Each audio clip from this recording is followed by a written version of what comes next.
lahko spremenite avto, ki velja za enega najboljših na svetu? Pa ne samo v svoji kategoriji, ampak kar nasploh. Nič. No, skoraj nič. Me prav zanima, na kaj ste najprej pomislili. Ampak to je ta stroj. Mazda MX-5.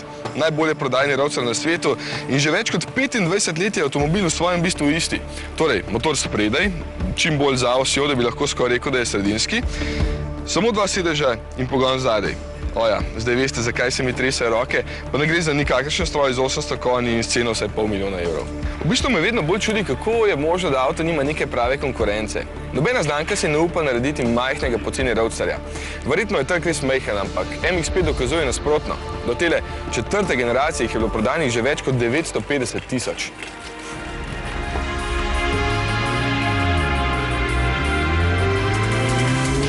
No, zdaj vam pa povem, zakaj bo nova generacija takoj presegla milijon skupno.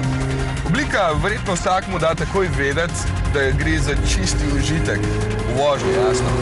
Mazda še vedno, oziroma v zadnjem času, še bolj očitno zmanjšuje maso s svojim avtomobilom, ker je to najboljši način za manjšo porabo in boljše vozne lastnosti. Japonci se hvalijo, da so uspeli pri novi celo do 100 kg zmanjšati maso primerljivega modela.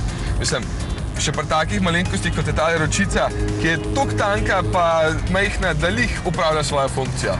Poleg tega ima idealno razporeditev mase, 50-50, s krajšima previsoma in nižje težišče. Kaj češ lepšega za uživaško preganjanje med takimi ovinki. No, potem je tukaj dodelana notranjost, v kateri se voznik res počuti eno z avtom, pa še vedno udobno.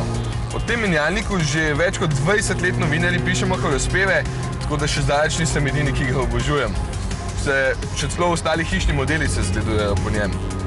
Če gledam samo primerjavo s starim modelom, je verjetno največja sprememba tale osrednji 7-palčni zaslon.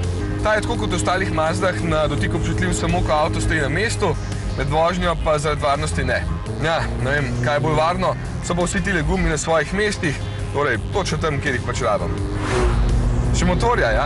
Oba s tehnologija Skyactiv, oba bencinska, jasno, in oba brez turbine. V tem času je prava redkost, da en avtomobil nima prisilno napolnjenih motorjev. In kaj to pomeni za voznika? Spet samo zabavo, ker mora motor ves čas priganjati do rdečega polja, da sploh kam gre. Ne vem, upam, da nisem edini norec, ki mu je to všeč. Manjši, tale ima 1,5 litra delovne prostornine in največjo moč 96 kW, to je 131 konjev, ki jo doseže pri 7000 vrtljajih. Rdeče polje se pa začne pri 7500.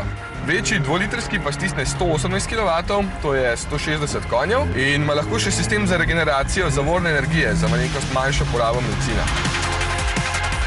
Nič, vse, kar mi zdaj ostane, je še, da vidim, skoraj poln tank goriva, tam je največ ovinkov, to bo to. Vidite, čisto enostavno. Bi pa skoraj pozabil na najpomembnejše. Pri nas se začne prodajati naslednjo pomlad, za ceno predvidoma nekje 24 000 €. Ja, čisto enostavno.